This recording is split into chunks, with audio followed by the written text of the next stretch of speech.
Tucker Carlson had Bin Laden's niece on his show. And the reason for this is basically to tout her endorsement of Trump. Not sure why you would think this is a good idea to do such a thing, but anyway, it's funny. Take a look. Noor bin Laden is the niece of deceased international terror mastermind Osama bin Laden. She is also a supporter of Donald Trump and has been for the last 5 years. Right now she's living in Switzerland. She says she's received more hate and abuse for backing Donald Trump for president than she has for being related to Osama bin Laden. Amazing as that sounds. Noor bin Laden joins us tonight. We're happy to have her. Thanks so much for coming on. What a remarkable thing to say. Is that, I want to hear you say it. Is that true? You've received more abuse for backing Donald Trump than for being the niece of Osama bin Laden? Well, Tucker, as you can imagine, there are a few challenges that come with carrying this name, not least, on a personal level, being associated to a man whose values and beliefs are so diametrically opposed to my own. But yes, as I mentioned in my piece for The Spectator, I find it quite interesting that in certain elitist circles I've encountered that I faced so much arrogance and vulgarity for stating my beliefs, my support for the president. And it's unlike anything I've experienced before. That being said, while there is no justification for such behavior, I've been mocked and yelled at dinner tables and insulted.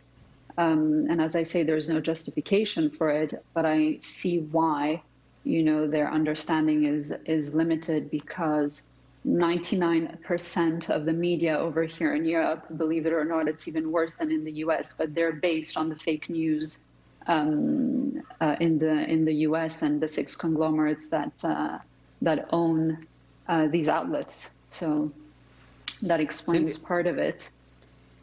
Well, good for The Spectator of London for publishing your piece despite that environment over there. Very quickly, why do you support Donald Trump? What is it about the president that you like? Well, as I wrote in my letter to America, which I published last month, when I decided, to speak up for the president, the list that I wrote is very, very long, but there is one particular aspect from my perspective which stands out, and it's his foreign policy. And when you look at everything he's done in terms of taking on and fighting the scourge that is Islamic terrorism, it's such a relief, coming from 8 years of the previous administration, to see a 180. And Obama, during his time in the White House, has done so many things to make the world a much more dangerous place. This is amazing. So she's saying, yeah, the reason I support Trump, the main reason is his foreign policy, because he's taking on and fighting Islamic terrorism, and it's a 180 from Obama. Obama was doing the opposite. Okay. Barack Obama continued the wars. He increased the drone strikes over George W. Bush. He was incredibly militaristic. This is why people on the left were like, this is bullshit. You said you'd get us out, and now you're increasing it. Her argument is, I love Trump because Trump has a hawkish foreign policy, and I hated Obama because he didn't. Then you simply don't know what the fuck you're talking about. I don't know what to tell you. You are factually inaccurate. You are just wrong as to the history of it and what went down.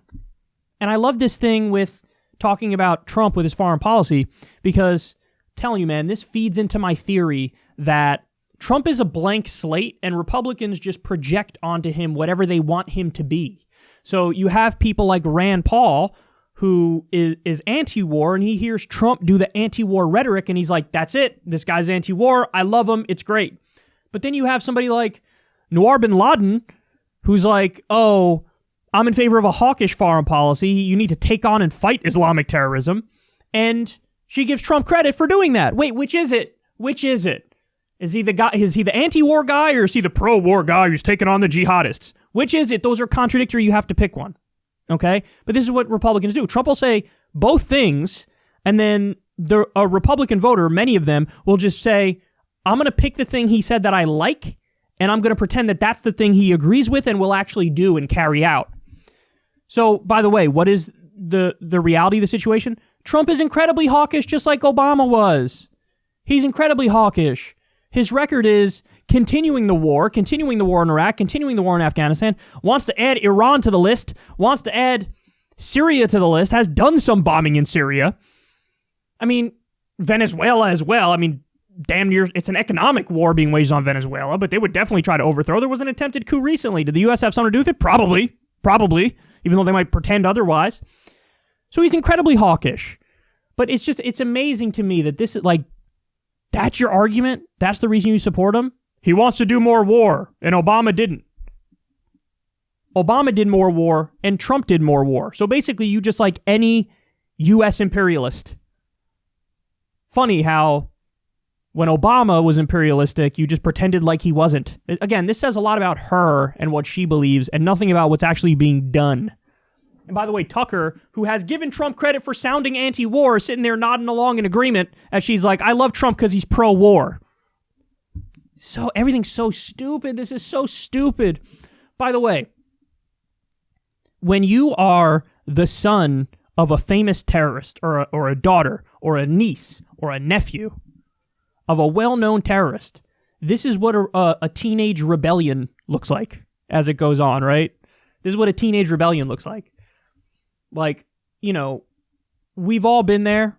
Whatever your parents believe, whatever your parents say when you're younger, it's like, oh yeah? Well, I'm going to test my limits. And I'm going to say, I believe the opposite. Oh, wow. Aren't you? You are so impressive by doing every single thing exactly like every other teen in history, world history has ever done. This isn't special. This is typical, like, I see what they're like. I don't want to be anything like them. You know, it's like when, a parent's totally straight-laced and orderly, and then the kid becomes an alcoholic. Or the parent's an alcoholic, and then the kid rebels and is like, I'm going to never like that. I'm going to do the opposite. This is the teenage rebellion that carried over. Now, in her case, it happens to be a positive thing in the sense that she's not going to blow shit up. So, like, that's a good thing. But it is funny how she went to the opposite extreme, where it's like, if bin Laden was like, hey, I want to do jihad, and I want to kill the infidels, and I want to destroy the empire, her response is like, then I'm for the American empire. So it's like, I think you went a little too far. If you wanted to rebel in an intelligent way, it should have been a rebellion for like, I'm all in favor of peace. Instead, she's like, no, I want war too. I just want the war of the empire. The American empire needs to do more killing and more war. But I love how the dynamic is she plays the victim. She plays the victim. I've gotten more shit for supporting Trump than being bin Laden's niece. By the way, you're not a victim. It's called disagreement. This is what I love, man. Oh my God, the right loves to point at lefties and say, play the victim. Why are you playing the victim? Victim culture. Oppression Olympics. Victims. Like, they love to say that, and then they turn around, and anytime they think they have anything, oh my God! I'm being oppressed. I'm such a victim. Oh my God. Somebody disagreed with me. Oh. Right. People are like, hey, your support of Trump is kind of dumb. Oh, how could you? It's somebody's expressing an opinion that doesn't agree with yours. I thought you were all for the free exchange of ideas. Well, here we are.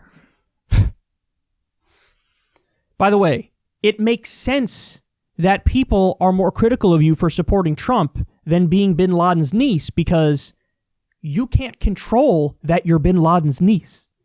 You have no agency to override that. That just is what it is. It's blaming you for a random circumstance that you had nothing to do with. You being a Trump supporter, you have agency. You could not be a Trump supporter. You can learn more about how bad he is. So yeah, people should be more like, yeah, I fault you for the Trump thing. I don't fault you for having a shitty uncle. Am I supposed to be blamed for what my uncles do? It's ridiculous. Why would I be blamed for what they do? That makes no sense. Yeah, so this is what they do. This is what they do. They play the victim as they pretend like it's the left that plays the victim. And ultimately, the hilarious angle of this is, you really think this is helping your candidate by touting that a bin Laden family member supports him? Like, this is This is like the bubble of the right where they don't realize how silly they look sometimes. It's like it's like that text message that was released of Joe Biden to Hunter saying like, "I love you, my beautiful son," and the right was like, "Idiots, got ya." You just made him look better. Like you just made lefties who don't like Joe go, "Damn, that's sweet." It's like, why are you don't realize that you're so brainwashed that you think anything I say for my team is going to be smart. And it's like, no, because sometimes what you do is you end up touting the endorsement of a bin Laden family member for Trump. As if, like, that's really what'll swing the election. What those Rust Belt voters want to hear is that the bin Laden family supports your agenda.